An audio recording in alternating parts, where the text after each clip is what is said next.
olmasin. Mening g'ussam o'zing, mening armonim. Sovet avtoparkiga navbatdagi og'ir zarba.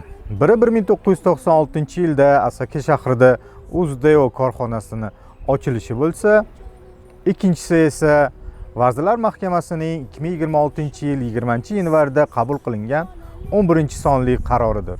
Bu qarorga ko'ra 50 yildan oshgan va 50 yilga to'lgan avtomototransportlarni rasman qo'llanilishi va qaytadan ro'yxatga olinishi taqiqlanadi. Endilikda bu kabi avtomobillar shu kabi qabristonda hayot kechirmoqdalar. Ket deb aytolmasam netaman, kel deb aytolmasam netaman, seni osmonimga olib ketaman. Ichki ishlar vazirligining bayonotiga ko'ra 2025-yilda mamlakatimizda yoshi 50 yildan o'tgan 87.600 ta avtomobil rasmiy ro'yxatdan o'tgan. 2026-yilda esa bu ro'yxat karraga ko'proq bo'lishi mumkin. Xo'sh, 2026-yilda qaysi mototransport vositalari 50 yilga to'ladi? Barcha 50 yilga to'lgan mototransportlar utilizatsiya qilinadimi yoki bunda qanaqadir istisno vaziyatlar ham mavjudmi? Bu savollarga bugungi ko'rsatuvimizda batafsil javob berishga harakat qilamiz.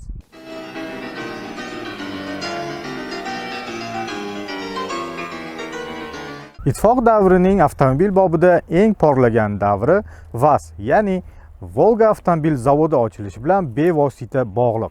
1970-yilda konveyerdan ilk xalq avtomobili, ya'ni VAZ 2101lar tushib keladi. Darhaqiqat bu avtomobil har taraflama Sovet grajdanlarini mehrini qozonadi. Fiat 124 bazasida qurilgan avtomobil Sovet avtoparkida katta Jiguli oilasiga asos soladi. VAZ 2102 1972-yil 1985-yilgacha ishlab chiqarilgan universal kuzovida 01.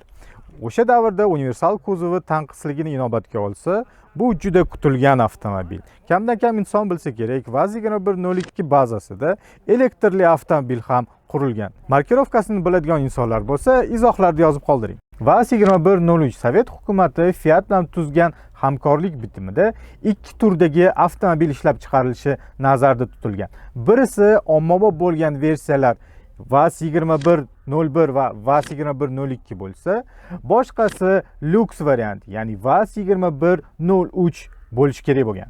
VAZ 2103 italiyalik hamkorlarning rejasiga ko'ra Fiat 124 ning lyuks varianti, ya'ni Fiat 125 bazasida qurilishi kerak bo'lgan. Lekin Fiat 125 Fiat 124 dan konstruktiv jihatdan juda keskin farq qilganligi uchun Sovet ittifoqi bu rejadan voz kechgan va natijada biz tanigan VAZ 2103 dunyoga keladi.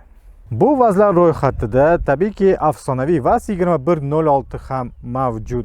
Biz bu mashina haqida to'liqona sharh qilganmiz. Bu yerda men havolalarni biriktirib ketaman. Ushbu havolalar orqali o'tib siz bemalol tomosha qilishingiz mumkin. Demak, konkurs. Shunaqa joyga kelib, men qanaqadir konkurs o'tkazmasdan ketkim kelmadi. Bir qiziqarli savol bor.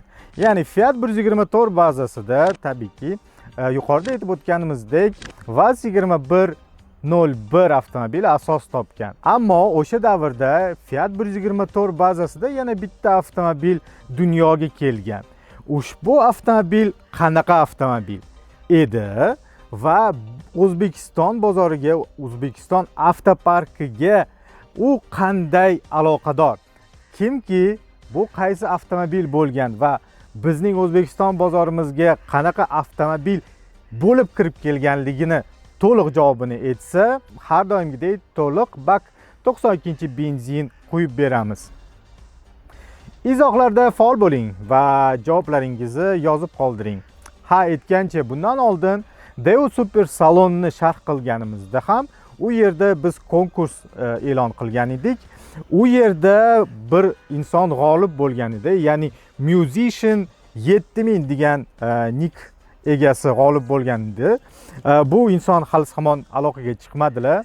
Iltimos ushbu nick sohibi bizga aloqaga chiqing yoki ushbu izohlarda o'zingizni kontaktlaringizni qoldiring yoki bizning ijtimoiy Instagram tarmog'imizda aloqaga chiqsangiz sizga bajonidil sizning yutug'ingizni beramiz.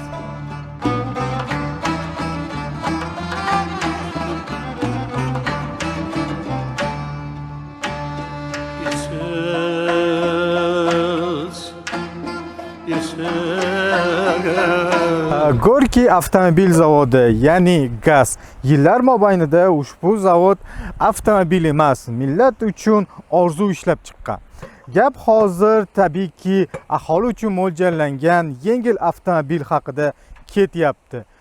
Jumladan Gaz M20 Pobeda, g'alaba. Orzular dunyosi aynan ushbu avtomobildan boshlanadi. Bu avtomobil O'zbekiston u yoqda tursin, o'zi turishi bir noyob bir avtomobil. Bu yerda u afsuski yo'q. Yoki afsuski emasdir. Xayrdir. Gaz M21 Volga darhaqiqat butun millat orzu qilgan avtomobil. Bu avtomobildan faqatgina mansabdor insonlar va davlat ishchilari foydalangan. Bundan tashqari avtomobil davlat tashkilotlarida xizmat avtomobil o'laroq va taksi o'laroq foydalanilgan. Yana bir narsani aytib o'tish kerakki, bu avtomobil ko'plab kinofilmlarda bosh rolni ham ijro qilgan. Где машина-то?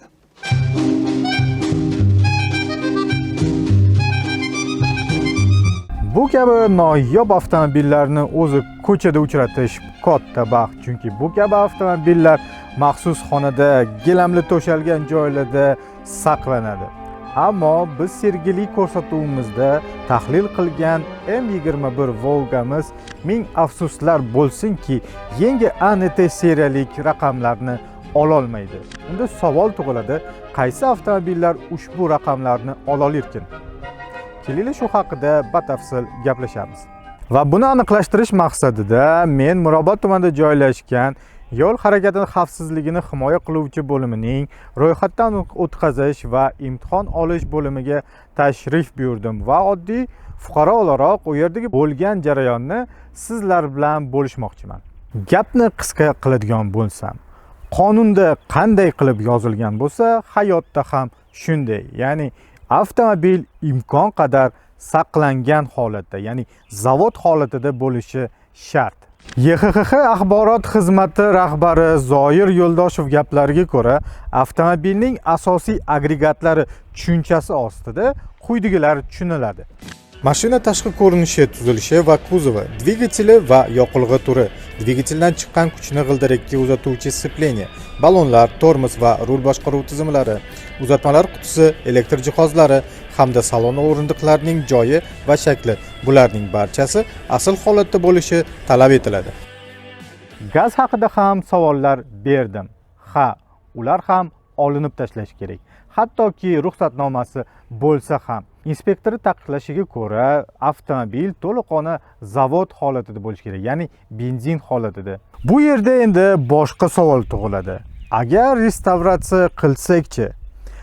Meni ko'zim oldida tekshiruvchi inspektor VAZ 2101 avtomobilning egasini qaytarib chiqarib yubordi va shuni ta'kidlab o'tdiki, agar shoför o'z mashinasini quyidagi belgilangan holatga keltirsa, bemalol qaytadan yangi raqam olish uchun kelsa bo'ladi. Hurmatli tomoshabinlar, agar ushbu sharhimizni hali hamon ko'rayotgan bo'lsangiz, iltimos bir yoqtirmani ayamang.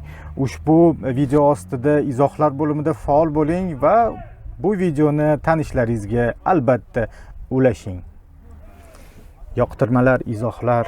Agar sizda avtomobilingizni restavratsiya qilishga xohish bo'lmasa, albatta uni sotasiz va bunda sizga Avtoelon.uz bepul ilovasi yordamga keladi. Bundan tashqari, bizning bepul ilovamizda siz o'zingizga qiziqtirgan yangi rusumdagi avtomobillarni ham topishingiz mumkin. Avtoelon.uz avtomobil sotish va sotib olish uchun eng qulay ilova. Havolalar har doimgidek biriktirilgan.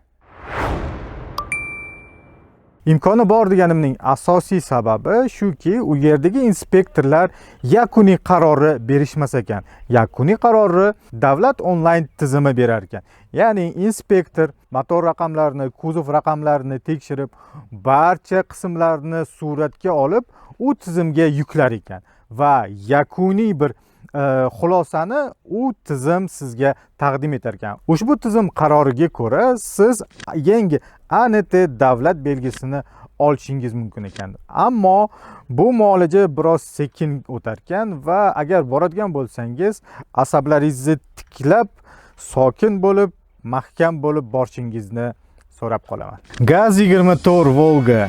Bu avtomobilni ko'rganimda faqatgina shu bolani gapi xayolimga keladi. Кто legenda, кто chempion, кто gangster. Vol gangster. Bu avtomobil haqida bugungi ko'rsatuvimizda men juda ko'p gapirgim kelmayapti, chunki bu avtomobil alohida sharhlovga loyiq. Tog'a, agar ushbu avtomobil sizda juda yaxshi holatda, saqlangan holatda bo'lsa, iltimos bizga aloqaga chiqing. Bu yer ham afsonalarga aylanadigan joy ekan, lekin afsonaning joyi shu yer. Gaz afsonalari bilan birlikda yana bir rusumdagi avtomobillar o'tmishga ketyapti. Bu ham Moskvich avtomobillari. 1947-yil to'liq ishlab chiqarilishi yo'lga qo'yilgan Moskvich 400 dan boshlab 1976-yilda ishlab chiqarilishi boshlangan Moskvich 2140 gacha bo'lgan barcha avtomobillar taqiqqa tushyapti. Moskvichlar orasidagi eng tanilgan 412-modelni ham biz Namanganga borib to'liq sharh qilganmiz. Agar ushbu sharhimizni ko'rmagan bo'lsangiz, bu havoladan o'tib ko'rishingiz mumkin. Juda ajoyib. Bu yerda men yana ikkita modeldagi avtomobilni topa olmadim. Ya'ni ZAZ 965 va ZAZ 966 xalqda Zaporojets nomi bilan tanilgan avtomobillar. Bu avtomobillar juda noyob va ommabop avtomobillar va millat orasida u sevilib, tabiiyki, juda ajoyib laqablarga ega bo'lgan. ZAZ 965 ajoyib tashqi ko'rinishi tufayli xalqda uni Garbati yoki Bukur deb nomlashar edi. ZAZ 966 ni esa xuddi shu tashqi ajoyib bir detallari uchun shampan quloq, ya'ni ushasti deb nomlashar edi. Bir qaraganda bir ajoyib avtomobillar, ammo uyushgan jinoiy bir guruhga o'xshaydi. Теперь Горбатый! Я сказал Горбатый! Bu qonun faqatgina yengil avtomobillar uchun tarqalmaydi. Bu qonunga ko'ra barcha avtomototransportlar taqiqqa uchragan. Bu jumladan ham bu go'zal Gaz 53 ham taqiqda. Yana bundan tashqari qanaqa avtomobillar yoki qanaqa transport vositalari taqiqqa tushganini bilmoqchi bo'lsangiz, izohlarda taqiq so'zini yozib qoldiring va keyingi ko'rsatuvlarda biz bu ko'rsatuvimiz davomini olib to'ldirib aytib beramiz. Yana bundan tashqari qanday avtomobillar yoki transport vositalari taqiqqa tushgan. Izohlarda faol bo'linglar. Shu barcha narsani tahlil qilar ekan, menda bir savol tug'ildi. Ichki ishlar vazirligining xuddi o'sha bayonotiga ko'ra 50 yildan oshgan avtomobillar hech qanday texnik yoki xavfsizlik qoidalariga javob bermaydi va uni ustiga atrof muhitda 30% ko'proq zararli ekan. Ammo menda bir savolim shundan iboratki, Moskvich 412 modelida misol qiladigan bo'lsak, avtomobil 1967-yildan ishlab chiqarilishi boshlangan. Shu ishlab chiqarilgan vaqt mobaynida avtomobil hech qanaqasiga bir xavfsizliroq yoki zararsizroq bo'lmagan. Aksincha, u yomonroq bo'lgan. Agar umumiy ichki ishlar vazirligini mantig'i bilan qaraydigan bo'lsak, to'liqona Moskvich 412 lineykadagi avtomashina to'liq utilizatsiya bo'lishi kerak edi. Ya'ni to'liqona model taqiqqa tushishi kerak edi. Ammo hozir bosqichma-bosqich bo'lishi tabiiyki savol tug'diradi, aholida e'tirozlar tug'diradi. Men lekin noroziman bu narsaga.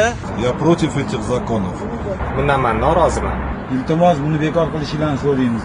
E'tiroz ham misol uchun bu kabi avtomobillar juda yuk tashishga, xizmat qilishga bardoshli va misol uchun ikkilamchi bozorda bu kabi avtomobillarni sotib olish juda arzon. Cobalt bor-ku deysizlar, lekin Cobaltga bu narxda Cobaltni bunaqa og'ir ishlarga jalb qilish menimcha biroz uvol bo'ladi. Xullas, aytmoqchi bo'lgan gaplarim shu edi. Sizlar bilan Sharipov Saydolimxon bo'ldi. Bu davr mashinasi yoki davr mashinalari ko'rsatuvida. Keyingi ko'rsatuvlarda ko'rishguncha izohlarda faol bo'ling. Albatta videoga like bosing va tanishlaringizga ushbu videoni ulashing. Ko'rishguncha